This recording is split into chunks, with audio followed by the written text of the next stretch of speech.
77व्या प्रजासत्ताक दिनाची तयारी पूर्ण. यंदाच्या चित्ररथामध्ये महाराष्ट्रातील गणेशोत्सवाचा देखावा झळकणार. अष्टविनायकांच्या प्रतिकृती, ढोलताशे आणि बाप्पाची मूर्ती दिसणार. प्रजासत्ताक दिनाच्या निमित्तानं नवी दिल्लीतील ऐतिहासिक इंडिया गेट तिरंग्यामध्ये न्हावून निघाला. इंडिया गेटला तिरंगी विद्युत रोषणाई. देशभरामध्ये उद्या 77वा प्रजासत्ताक दिन साजरा होणार. प्रजासत्ताक दिनाच्या पार्श्वभूमीवर मंत्रालयाला आकर्षक अशी विद्युत रोषणाई करण्यात आली. राष्ट्रीय स्कूल बँड स्पर्धेमध्ये अहिल्यानगरची संजीवनी सैनिकी शाळा देशात प्रथम, तर मुंबईच्या डॉन बॉस्को शाळेला तृतीय क्रमांक. प्रजासत्ताक दिनाचं औचित्य साधून आयोजित केलेली नॅशनल स्कूल बँड स्पर्धा. प्रजासत्ताक दिनाच्या पूर्वसंध्येला राष्ट्रपती द्रौपदी मुर्मू देशाला संबोधणार. आकाशवाणीच्या संपूर्ण राष्ट्रीय नेटवर्कवरती, त्याबरोबरच दूरदर्शनच्या सर्व चॅनलवरती संध्याकाळी 7 वाजता राष्ट्रपतींचं संबोधन प्रसारित होणार.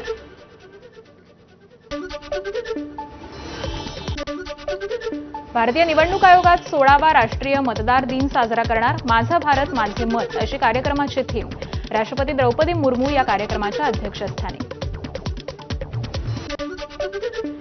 आदिवासी समाज हा आपल्या संस्कृती आणि धर्माचा पाया आहे. राष्ट्रीय स्वयंसेवक संघाचे प्रमुख मोहन भागवत यांचं रांचीमधील आदिवासी संवाद कार्यक्रमामध्ये वक्तव्य. हिमाचल प्रदेशातील मंडी डोह चेलचोक मार्गावरती भूस्खलन. चालकाच्या प्रसंगावधानामुळे मोठी दुर्घटना टळली. 30 प्रवाशांचे जीव वाचले. रस्ता रुंदीकरण आणि 2 दिवस सुरू असलेल्या पावसामुळे भूस्खलन झालं. जम्मू काश्मीरमध्ये हिमस्खलनाचा इशारा. पुढील 24 तास काश्मीरसाठी खूप कठीण. हवामान विभागाकडून अलर्ट जारी. अनंतनाग, बारामुल्ला, डोडा, किश्तवाड, कुलगाम, पूंछ, राजौरी, रामबन, रियासी आणि उधमपूरसह 10 भागामध्ये हिमस्खलनाचा धोका आहे. जम्मू काश्मीरच्या राजौरीमध्ये पीर पंजाल भागामध्ये सर्वत्र पांढऱ्या शुभ्र बर्फाची चादर. पर्यटकांनी बर्फवृष्टीचा आनंद लुटलाय. जम्मू आणि काश्मीरमध्ये बर्फवृष्टी दरम्यान कटारा ते श्रीनगर प्रवास करणाऱ्या वंदे भारत ट्रेनचा व्हिडिओ सोशल मीडियावरती व्हायरल. ट्रेनमधील प्रवाशांनी सुंदर प्रवासाचा आनंद घेतला. शिमला शहरावरती बर्फाची चादर. प्रत्येक घराचं छत हे पांढऱ्या बर्फानं झाकलेलं असून प्रत्येक झाडाच्या फांद्या बर्फानं सजल्या. जनजीवन काहीसं विस्कळीत झालं. हिमाचल प्रदेशमध्ये बर्फवृष्टीचा आनंद घेण्यासाठी पर्यटकांची गर्दी. शिमलामध्ये अनेक पर्यटकांची वाहनं बर्फामध्ये अडकली. जम्मू काश्मीर, हिमाचल प्रदेशातील बर्फवृष्टी आणि पावसामुळे उत्तर भारतामध्ये थंडीची लाट. जम्मू काश्मीर, हिमाचल प्रदेश, पंजाब, हरियाणाच्या किमान तापमानामध्ये घसरण, तर बर्फ आणि धुक्यामुळे अनेक ठिकाणी वाहतूकही विस्कळीत. दिल्लीत 24 ते 30 जानेवारी दरम्यान थंडी कायम राहण्याचा अंदाज. पूर्ण आठवडा ढगाळ वातावरण, त्याबरोबरच सकाळी जास्त धुकं राहील. किमान तापमान 4 ते 13 अंश सेल्सिअस राहण्याची शक्यता आहे. अमेरिकेत हिमवादळामुळे किमान 18 राज्यांनी आपत्कालीन स्थिती जाहीर. देशभरामध्ये 10,000पेक्षा जास्त विमान उड्डाणं रद्द. टेक्सास राज्यामध्ये 36,000 आणि व्हर्जिनियामध्ये 10,000 ठिकाणी विद्युत पुरवठा विस्कळीत. गेल्या काही वर्षांमध्ये हे सर्वात तीव्रतेचं हिमवादळ आहे. स्थानिकांची माहिती. अफगाणिस्तानमधील 15 राज्यांमध्ये बर्फवृष्टी. हिमवादळामुळे 3 दिवसांमध्ये 61 लोकांचा मृत्यू, 110 जण जखमी. गजनी आणि काबूलमध्ये जनजीवन ठप्प. दुर्गम भागामध्ये पोहोचणं प्रशासनासाठी मोठं आव्हान आहे. भारताने रशियाकडून तेल खरेदीमध्ये मोठ्या प्रमाणामध्ये कपात केल्यामुळे आयात शुल्क कमी केलं जाण्याची शक्यता. अमेरिकेचे अर्थमंत्री स्कॉट बेझंट यांचे संकेत. दावोसमधील जागतिक आर्थिक परिषदेदरम्यान बेझंट यांचे सूतोवाच. छत्रपती संभाजी महाराजांचा आज किल्ले रायगडवरती राज्याभिषेक सोहळा. दुर्गराज रायगड श्री शंभू राज्याभिषेक सोहळा समितीकडून विविध कार्यक्रमाचं आयोजन. गडावरील होळीच्या माळावरती मर्दानी खेळांची प्रात्यक्षिकं चालली. सांगलीत 59व्या वार्षिक निरंकार संत समागमाला भव्य शोभायात्रेनं सुरुवात. महाराष्ट्रासह देशविदेशामधून लाखो भाविक आणि भक्तगण हे संत समागमामध्ये सहभागी. भाविकांसाठी लंगरची व्यवस्था 24 तास खुली राहणार असून ज्येष्ठ नागरिकांसाठी विशेष व्यवस्था आहे. हिंगोलीत 550 विद्यार्थ्यांकडून गुरु तेग बहादूर यांना मानवंदना. 350व्या शहीदी शताब्दी निमित्त मानवी साखळीच्या माध्यमातून हिंददी चादर साकारत मानवंदना देण्यात आली. वारकरी दिंडी आणि रिंगण सोहळ्यानं भिवंडी आगरी महोत्सवाचा दिमागदार प्रारंभ.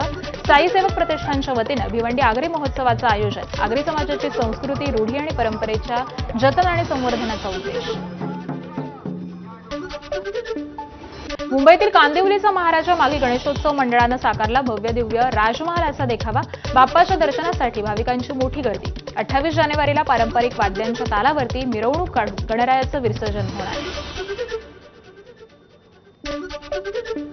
मुंबईतील दादरमधील शिवाजी पार्कातील उद्यान गणेश मंदिरातील गणपतीची भव्य मिरवणूक. मनसे अध्यक्ष राज ठाकरे यांनी कुटुंबासोबत गणरायाचं दर्शन घेतलं.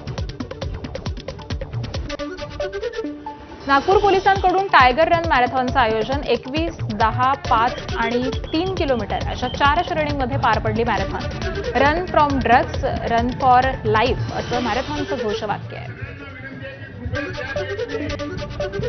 मुंबई पुणे एक्सप्रेसवेवरती सलग दुसऱ्या दिवशी वाहतूक कोंडी. खोपोलीजवळ बोरघाटामध्ये वाहनांच्या लांबच लांब रांगा. पुण्याकडे जाणाऱ्या लेनवरती वाहनांची वर्दळ वाढली.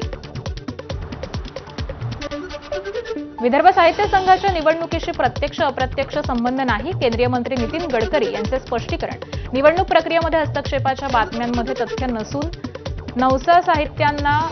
नवसाहित्यांना प्रोत्साहन मिळावं हाच माझा विचार. गडकरींची स्पष्टोक्ती. मुंबई शहर मुंबई उपनगरामध्ये 27 जानेवारीपासून 7 फेब्रुवारीपासून 12 दिवस 10% पाणी कपात. मंगळवारपासून तिसे इथल्या न्यूमॅटिक गेट सिस्टीमचं काम सुरू होणार आहे. पाणी जपून वापरण्याचं आवाहन. मुंबईतील एल्फिन्स्टन पूल पाडण्यासाठी 12 तास रेल्वे वाहतूक बंद ठेवण्याच्या हालचाली. मध्य रेल्वे सुधारित प्रस्ताव पाठवणार. कमीत कमी लोकल ट्रेन या रद्द करण्याचं नियोजन आहे. कळंबोली इथं ओपन वेब गर्डर उभारणीसाठी पनवेल कळंबोली दरम्यान रविवारी मध्यरात्री ब्लॉक. तुतारी, मत्स्यगंधा, मांडवी एक्सप्रेससह काही रेल्वे गाड्यांच्या वेळापत्रकात बदल. मध्यरात्री 1:20 ते पहाटे 5:20 दरम्यान 4 तासांचा ब्लॉक घेण्यात येणार. सिंहस्थ कुंभमेळ्याचे विकास कामं मार्च 2027 पूर्वी पूर्ण करा. नाशिकचे पालक सचिव एकनाथ डवले यांचे निर्देश. त्र्यंबकेश्वरमध्ये होणाऱ्या कुंभमेळ्याच्या पार्श्वभूमीवरती विकास कामांसंदर्भात आढावा बैठक संपन्न. नालासोपाऱ्यामध्ये आईकडून अल्पवयीन मुलीची हत्या. डोक्यामध्ये वरवंट्यानं वार करून निर्घृण हत्या. हत्येचं कारण अस्पष्ट. आईला अटक. मालाड स्टेशनवरती प्राध्यापकाची हत्या केल्यानंतर आरोपीचं पळून जातानाचं सीसीटीव्ही फुटेज समोर. आरोपी ओंकार शिंदेला पोलिसांकडून 12 तासामध्ये बेड्या. लग्न न केल्यास कुटुंबाला संपवून टाकण्याची धमकी देऊन 17 वर्षीय मुलीचा शारीरिक छळ. वाशिममधील धक्कादायक घटना. आरोपी शेख शाहरुख गफूर विरुद्ध पोक्सो अंतर्गत गुन्हा दाखल करून अटक करण्यात आली आहे. भंडाऱ्याच्या तुमसरमधील हत्या प्रेम प्रकरणाच्या संशयामधून मेहेगाव शेतशिवारामध्ये आढळला होता तरुणाचा मृतदेह. तुमसर पोलिसांनी तिघांना अटक केली आहे. निर्घृण हत्या प्रेम प्रकरणाच्या संशयातून केल्याची आरोपींची कबुली. पुण्यामध्ये पतीनं केला पत्नीचा खून. पत्नी वारंवार सोन्याच्या दागिन्यांची मागणी करत असल्याच्या रागामधून वाडे बोल्हाई इथली ही धक्कादायक घटना आहे. पती शैलेंद्र भटकरला अटक झाली आहे. अकोल्याच्या रेल्वे स्थानकावरती प्लॅटफॉर्मला जोडणाऱ्या ब्रिजवरून एकाचा आत्महत्येचा प्रयत्न. रेल्वेच्या हाय व्होल्टेज तारचं कनेक्शन बंद करत पोलिसांनी तरुणाचा जीव वाचवलाय. नाशिकच्या सातपूर भागातील अशोकनगर भाजी मार्केट परिसरामध्ये भीषण अपघात. गाडीच्या धडकेमध्ये मायलेकासह तिघे जखमी. संतप्त जमावाकडून कारची तोडफोड. कार चालक पोलीस दलामध्ये कार्यरत आहे. मुंबईसह अनेक महापालिकांमधील सत्ता वाटपासाठी फडणवीस शिंदे यांच्यामध्ये आज बैठक होण्याची शक्यता. मुंबईमध्ये 2.5 वर्ष महापौर हवा, शिवसेनेची अपेक्षा. अकोल्यामध्ये महापौर उपमहापौर निवडीचा कार्यक्रम जाहीर. उद्या उमेदवारी अर्ज दाखल करता येणार. तर 30 जानेवारीला होणार नव्या महापौर आणि उपमहापौराची निवड. गटनेतेपदाच्या निवडी अभावी नाशिकच्या महापौर पदाची निवडणूक अडली. गट नोंदणीनंतरच महापौरांची निवड. महापौरपदासंदर्भामध्ये भाजपकडून सस्पेन्स कायम. महापौर पदाची माळ कोणाच्या गळ्यात पडणार याकडे नाशिककरांचं लक्ष. नाशिकचा महापौर लवकरच ठरणार. प्रदेशाध्यक्ष बावनकुळे, फडणवीस, गिरीश महाजन निर्णय घेतील. भाजप प्रदेश सरचिटणीस विजय चौधरी यांची प्रतिक्रिया. फेब्रुवारी महिन्याच्या पहिल्या आठवड्यामध्ये नागपूरच्या महापौराची निवड होणार. नितीन गडकरी आणि देवेंद्र फडणवीस कोणाच्या नावावरती शिक्कामोर्तब करणार याची उत्सुकता. नागपूरचं महापौर पद सर्वसाधारण महिला प्रवर्गासाठी आरक्षित आहे. भाजपवाले कधी कोणाशी युती करतील सांगता येत नाही. शिवसेनेचे मंत्री भरत गोगावले यांचं वक्तव्य. चर्चा आमच्याशी आणि युती दुसऱ्याशी असं म्हणत गोगावलेंची भाजपवरती टीका.